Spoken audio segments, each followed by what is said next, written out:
kuzatuvchilar, kanalimiz obunachilar, dehqonlar, fermerlar.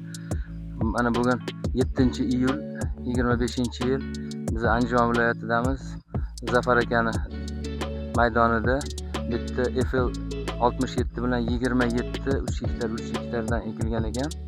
Bular Chustdagi filialimizdan urug' olgan ekanlar. Zafar aka, hozir turgan joyimizni aniq manzilini aytib bersangiz. Andijon viloyati Marhamat tumani Alitepa mahalla fuqarolar yig'inida turibdi. Dala maydonida. Xudo xolasa, o'zingizga qanaqa har yil ekasizmi?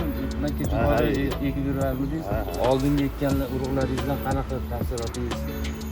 Endi xudo xolasa hali jo'jani kuzda sanaydi deydi-yu, xirmonga tushganda bilinadi. Lekin joni bo'ladi. Endi men sizga bu Amerika ochayotganim yo'q, o'zingizdan bilasizmi? Bilyapti, hali misol bitta tushib qolibdimi Makka. 1 metr yo'q bag'ida. Haligi endi boshqacha. Ikkita sota chiqarib har xil bo'lib turibdi. O'shaning uchun o'sha joyga bog'liq ekan. Norma hali biz bekordan 25 kilo demaganmiz, tavsiyani 25 kiloda 75 ming dona urug' bor bunda.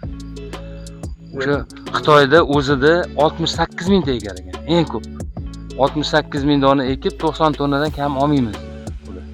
O'shaning uchun biz hali bahorda ko'p joylarda urug' qadalayotgan joyda bordik. Pramo efir qilyapmiz bu yoqqa Xitoydagi mana shuni seleksionerni. Voy deb baqirib yuryapti. Nima qilyapsan? Mana ochib ko'rsatyapman-da, mana bizani selka mashinaga qo'ysam, voy to'xtat, nima qilyapsan? Bunaqa ekma. Bizanikilar haligi massani ko'proq olaman deb oxirgi yillarda ko'proq 100 ming, 110 mingga o'tib olishdi. Ani urug' tarqatadiganlar, sotadiganlar massaga uramiz deb ekaverlaring beradi, 80 tonna, 90 tonnani beradi deb, bu yoq sifatini ozgina yutkazib qo'ydik. Silos sifatini.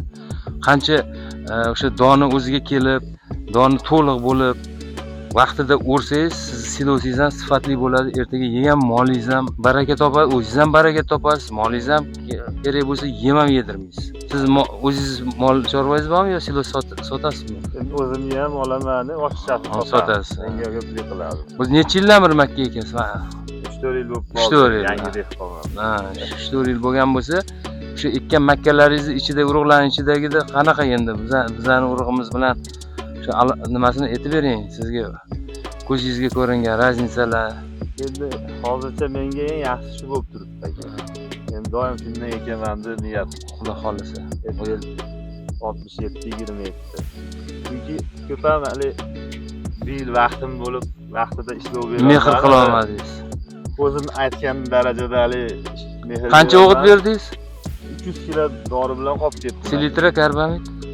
Selitra berdim. Selitra berdingiz, shundan selitrada azot kamda. Men vaqtida ishlov berganimda bunga 2 barobar effekt bo'lardi mening. Shunaqa. Shunchalik mana hali vaqtida qaray olmasak ham ko'ngildagidek. Xudo xolasa barakasini bersin. Oxirida Xudo xolasa o'rin paytda ham chaqirsangiz harakat qilamiz. Inshaalloh. Xudo xolasa. Yaxshi ekan, tavsiya beraman men qo'yganlar ekishlarim. Urug' zo'r ekan. Chunki 1 gektar joyga yetmay qolib turib boshqa ekkanman. Ikkovi farqi ancha sezildi menga. Mana men chekkasiga ham urug' yetmagani mana shunday ekansizda. Oxirgi kundaligiga ham urug' yetmay qolib o'zimizni xonaki urug'larni ekib ko'rdik. Ancha bilinyapti farqi ham o'zidan ko'rib.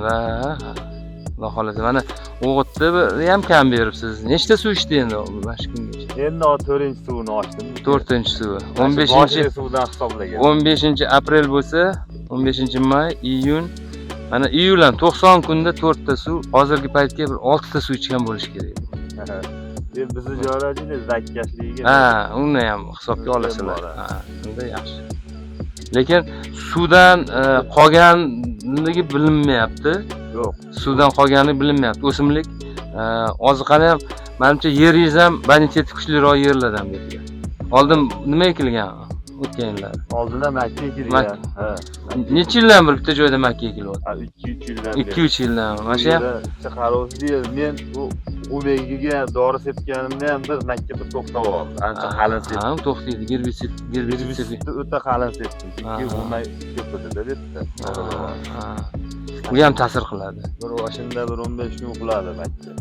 O'sha uni nimasi bor. Chunki hozir qarab turibmiz-da, o'zini bo'yiga bir 20-30 sm yetmagan demakki, o'zini показательini, ya'ni maksimalniy darajasiga 20-30 sm yana o'sish kerak bo'lgan bu makka.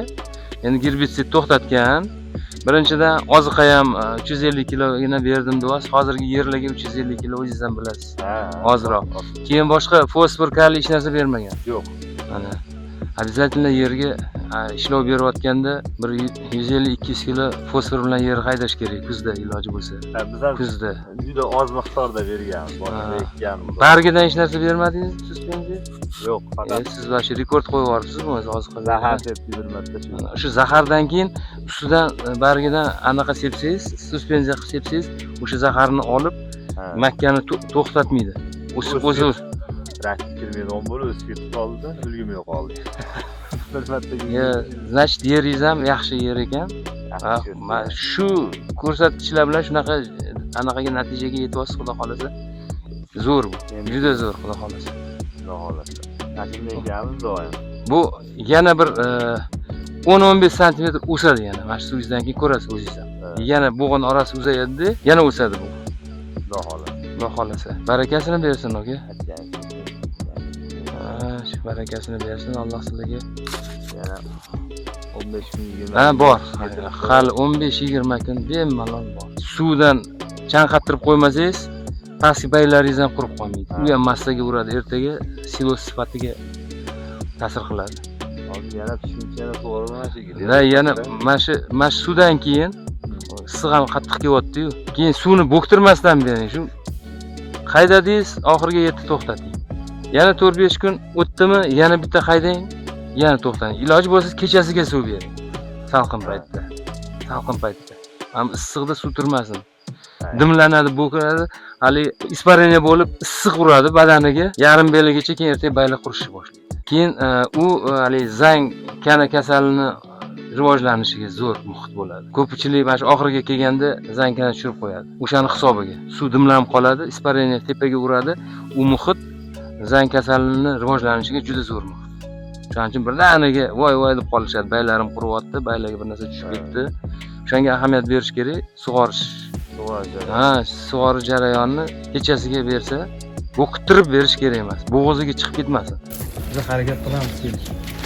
Ajoyib, o'sha. Unda mazza xolos mana inson ko'rinadi.